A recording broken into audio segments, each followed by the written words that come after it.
Yo, what's good with y'all, man? It's your boy, Kid Max, and today we got another one. So, really quick for you guys, we're doing the Charlotte Hornets versus the Miami Heat game recap. Um, the Charlotte Hornets lost by 1 point. It was a pretty close game all game. Um, Obviously, this is preseason, so we're not seeing the full rotations. Kelly Oubre was not in the game. Mason Plumlee was not in the game. Uh, Gordon Hayward was not in the game, and neither was Terry Rozier, major offensive weapon for them. However, the Charlotte Hornets managed pretty well all game. But what I did notice, and I actually noticed this in the game prior to this one that the Charlotte Hornets did. I think that game was what was the last game they played? It was who was the last team they played? I think who did they play last? 1 second, guys. Whoever they played last, I can't remember right now. I'm blanking out. But what I noticed with the last game they played was that LaMelo was being guarded by the center and the power forward. And I noticed that this game as well, that they had Bam Adebayo guarding LaMelo Ball. And so what I think is happening right now in regards to LaMelo's game is LaMelo's going to be forced to drive a lot more than he did last year. He drove a lot last year, but it was kind of easier for him to drive because he was able to take people by surprise, and he was still a new, fresh face. So people weren't expecting to, have to deal with his athleticism and things of that nature, right? But see, what's happening now is that I noticed in the last game they played and in this game that they had the bigs guarding him, and they had them guarding him outside in the perimeter as well. And it has thrown his game off a little bit, but I think once LaMelo gets back to driving, he needs to drive a bit more. I think right now he's finding his way, trying to get his teammates involved. And like I mentioned in my last video, LaMelo has a bigger offensive role with this team. So he's going to have to find a better balance of being offensively aggressive and assertive while maintaining his balance with the team, which I think he did a great job of. I just think that if he had driven maybe 6 more times this game, we may have seen a different result because he got most of his points in the third quarter. Let me go ahead and read off the stat lines here. LaMelo Ball, 19 points, 9 assists, 8 rebounds. Not too bad. But, and again, him trying to be efficient, and a lot of his points are going to come in third or fourth quarter as well when he plays slow like this, especially if he's not driving. Miles Bridges, 22, 6, and 10 rebounds, 6 assists. James Bouknight, 14 points. He did pretty good. Ish Smith, 10 points. Cody Martin, 15 points, 5 rebounds, 3 assists. And James Bouknight, yeah. So those are pretty much their leading scorers of the night. But that's pretty much my main take. My main take is that LaMelo just needs to drive a bit more. He needs to trust his drives a little bit more. And I think maybe LaMelo is a bit hesitant, thinking he's not going to get the calls. Like I said, this year is going to be a little different for LaMelo and Lonzo. Lonzo's going to be getting more calls if he drives. LaMelo is going to be getting hazed a little bit, where he's not going to be getting the calls that he got last year. He's going to have to drive a lot more consistently in order to get those calls. Luckily for him, his frame is smaller.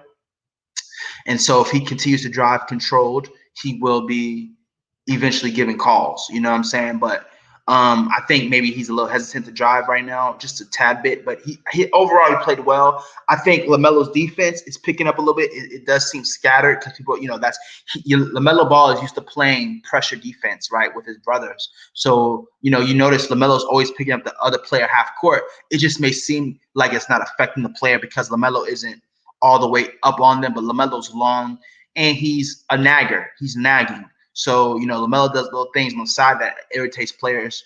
Like he might grab their jersey or something like that. At least that's what I noticed his freshman year. But I do think LaMelo's going to have a better chance of impacting the team defensively once he is able to get his transition defense together. Because I think that's where he's going to be strongest defensively. Lonzo Ball is able to do man-on-man defense and transition defense. I think LaMelo's not going to be able to do man-on-man defense for real until 2 years from now.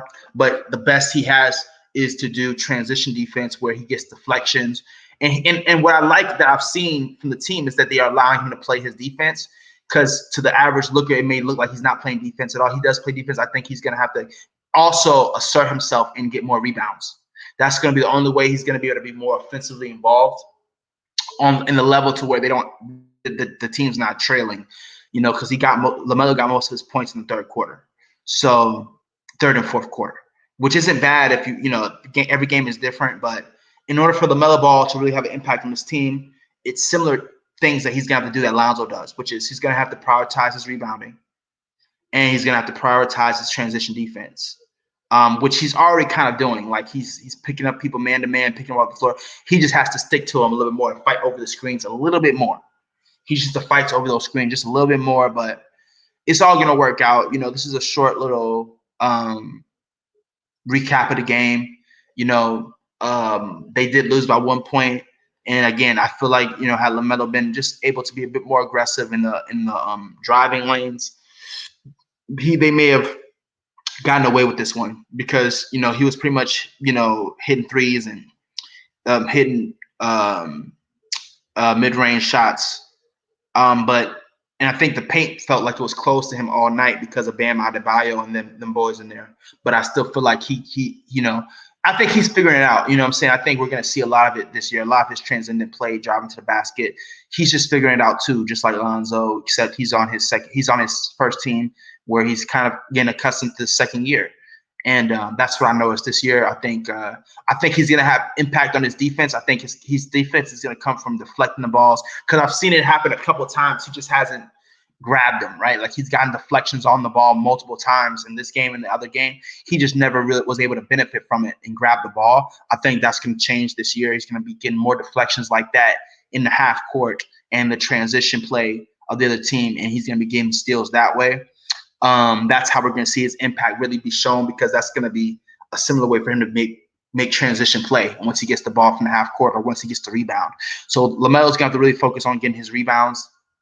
And which he did get tonight, he got like 8 rebounds, but, he's going to have to focus on doing it a bit earlier in the game to kind of keep the flow in their control as a team. But I respect James Borrego for tonight. I respect the team because it seemed like they kept going to him and they're developing their play style around LaMelo's offensive prowess and his offensive capabilities and his court vision.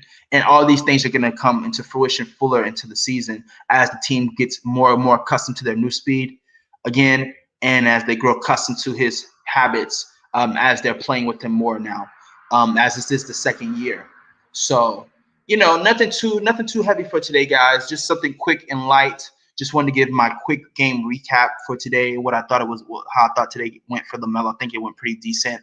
Again, just him adjusting to the game and his teammates adjusting to him. I think Miles Bridges played well. And again, they didn't have the full team. So, Miami played decent as well. They played very competitive, but I still give an edge to the Charlotte Hornets, especially if they continue to trust LaMelo and they continue to play and develop their play style around each other. So that's pretty much it, guys, for today's video. Just a quick light game recap. Looking forward to the rest of the season. And that's about it for your boy. So without further ado, if you're going through anything, don't give up. If you're thinking suicidal thoughts, don't give in to them. It's only a moment. Anything is possible. If you're still breathing, all things are possible. You can still make it happen. You can still keep going. Don't give in. So without further ado, guys, it's your boy Kid Max, and I'm out. In the cut. Sips tea. Peace.